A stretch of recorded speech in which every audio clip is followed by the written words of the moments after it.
Neste momento, você está no terceiro planeta do Sistema Solar, na galáxia Via Láctea. Tudo o que você já viveu, todos os amigos que já fez, todas as atividades que já praticou, tudo isso está aqui no planeta Terra. Você já parou e se perguntou alguma vez como o nosso planeta se formou e há quanto tempo ele está aqui? Apesar dessas serem questões muito importantes do ponto de vista científico e também filosófico, elas são especialmente importantes para nós aqui no nosso curso, porque a formação da Terra e a estrutura interna da Terra são temas que norteiam as atividades dos geólogos. Por isso, estes serão os temas da nossa aula de hoje.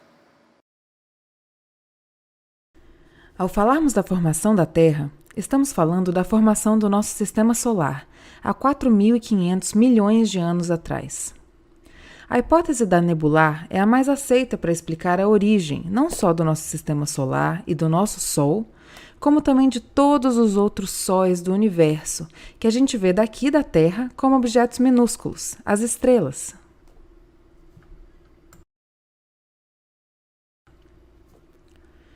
De acordo com a hipótese da nebular, tudo começa com uma nébula, uma nuvem de gases e poeira muito instável. Dentro dessas nuvens, matéria se agrega e forma um disco plano que rotaciona rapidamente. Da matéria que se acumula no centro da nébula se forma uma protoestrela, que é precursora do Sol. O nosso Sol se formou quando o material do protossol se tornou extremamente denso e quente, a temperaturas de milhões de graus. Apesar de quase toda a matéria da nébula original ter se acumulado no protossol, a matéria restante formou um disco de gases e poeira, agora chamado de nébula solar. Depois de formado, o disco começou a se resfriar. Por causa da atração gravitacional, toda aquela poeira e matéria começou a se agregar em planetesimais, pedaços pequenos de rocha e gases só de alguns quilômetros. E esses planetesimais começaram a colidir entre si, formando agregados ainda maiores, do tamanho da nossa Lua.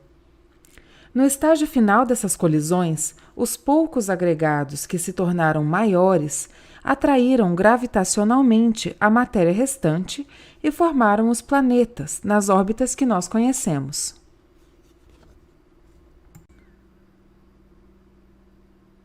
Os planetas rochosos ou terrestriais ou terrestres se formaram mais perto do Sol, sendo eles Mercúrio, Vênus, Terra e Marte. E os planetas gigantes gasosos e seus satélites, ou seja, suas luas, se formaram na região mais externa do Sistema Solar, sendo eles Júpiter, Saturno, Urano e Netuno. Toda essa formação planetária aconteceu rapidamente em relação ao tempo geológico, em 10 milhões de anos. 10 milhões de anos pode parecer muito, mas levando em conta que o nosso universo tem por volta de 13,7 bilhões de anos e o nosso sistema solar tem quase 4,6 bilhões de anos, 10 milhões de anos é rápido para se formarem quase completamente os nossos planetas. E eu disse quase completamente porque um outro evento foi determinante pelo menos para a formação do nosso planeta Terra, como a gente conhece. Esse evento é a formação da nossa Lua. Quando o planetesimal Terra começou a se formar, por volta de 4.560 milhões de anos atrás, o Sistema Solar era um lugar muito violento, cheio de colisões entre os planetesimais e grandes corpos de rocha, como meteoritos. A grande energia dessas colisões produziam muito calor, que então fazia com que as rochas se fundissem, ou seja, se derretessem, formando magma. Os cientistas acreditam que por volta de 4.510 milhões de anos atrás, uma grande colisão aconteceu entre o planetesimal Terra e um planetesimal do tamanho de Marte. Essa grande colisão teria sido equivalente à explosão de trilhões de bombas de hidrogênio e teria gerado uma grande quantidade de detritos jogados no espaço, ao mesmo tempo que fundiria a maioria do que teria restado da prototerra. A nossa Lua, então, se agregou desses detritos jogados no espaço, depois, é claro, de algumas centenas de milhões de anos.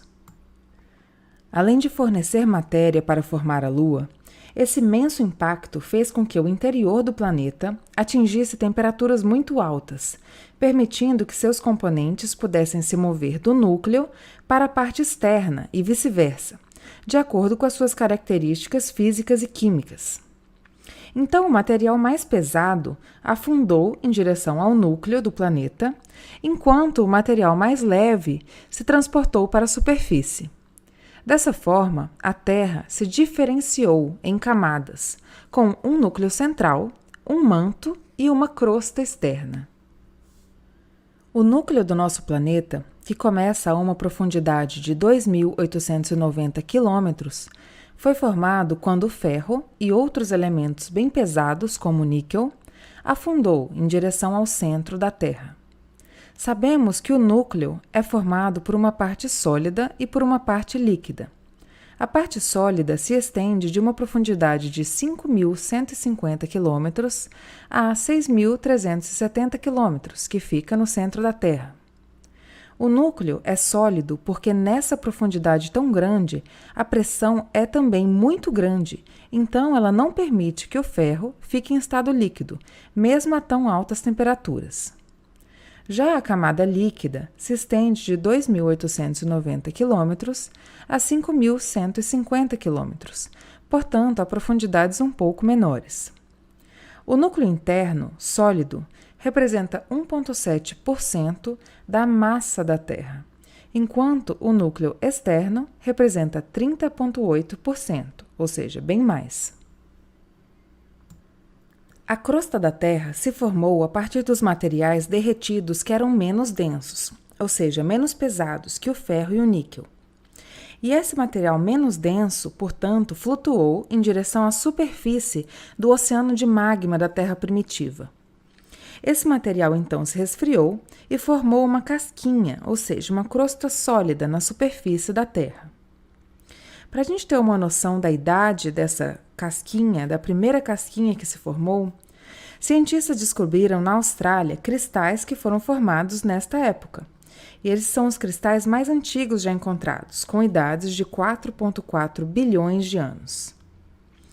Hoje, a crosta do nosso planeta varia em espessura entre 7 km no fundo oceânico a por volta de 40 km nos continentes.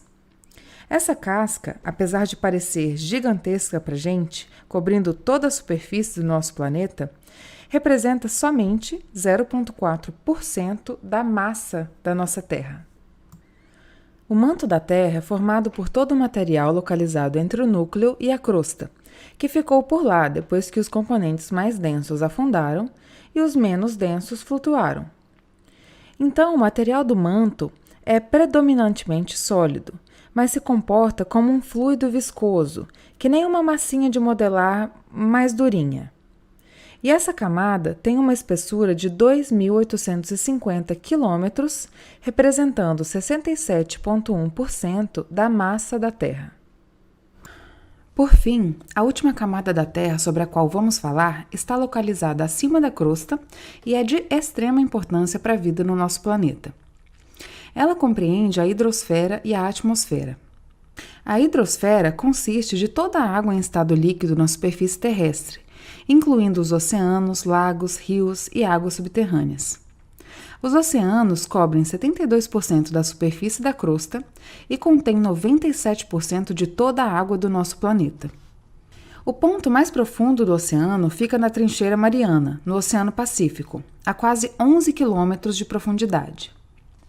Mas a média de profundidade dos oceanos é de 3,7 quilômetros. Mas se 97% da água está nos oceanos, onde está o resto da água? Bom, dos 3% restantes da água do planeta, 68,7% está presente em geleiras e calotas polares. 30,1% está presente como água subterrânea e somente 1,2% como água potável na superfície. Já a atmosfera tem uma espessura média de 100 km, mas a maioria do ar está na troposfera, que tem de 8 a 15 km de espessura. Para ser mais exata, 75% de todos os gases da massa dos gases que formam a atmosfera está presente na troposfera. Então, por ter a maioria dos gases da atmosfera, é aqui nessa camada que se formam as nuvens, as tempestades, os furacões, as chuvas, os ventos, ou seja, todas as condições climáticas e meteorológicas que chamamos de tempo. Justamente por isso, aviões geralmente voam no limite superior da troposfera, ou acima dela, na parte inferior da estratosfera. E como esses gases e água chegaram no nosso planeta? Bom, eles chegaram dentro de minerais e rochas que estavam nos planetesimais ou cometas durante aquele período de violentas colisões entre corpos rochosos nos primórdios do nosso sistema solar. Estes planetesimais e cometas continham gelo, água e gases dentro de seus minerais, ou seja, dentro dos cristais que formavam esse agregado de rocha. Com a diferenciação do planeta, vapor de água e outros gases foram liberados desses minerais, chegando à superfície através de atividade vulcânica. Então, os gases mais pesados ficaram mais próximos da superfície, enquanto os mais leves foram perdidos para o espaço. A água pôde ficar em estado líquido à medida que as temperaturas baixaram. Existem evidências de que grandes corpos de água no planeta se originaram há muito tempo. Para ser mais exata, há 4.410 milhões de anos atrás, período no qual já existia uma atmosfera primitiva. Foi justamente nesses oceanos primitivos que se acredita que a primeira forma de vida na Terra se originou. Evidências indiretas sugerem que os primeiros micro-organismos podem ter surgido até mesmo há mais de 4.000 milhões de anos atrás. Mais confiáveis, evidências diretas, indicam que micro-organismos estavam presentes no planeta há 3.465 milhões de anos atrás. Essas evidências são fósseis, ou restos mortais, desses minúsculos organismos, encontrados preservados em rochas australianas. Você com certeza deve ter notado que até agora tudo sobre o que eu falei veio aliado à umidade ou ao tempo. Eu contei uma história, a história inicial da evolução do nosso planeta.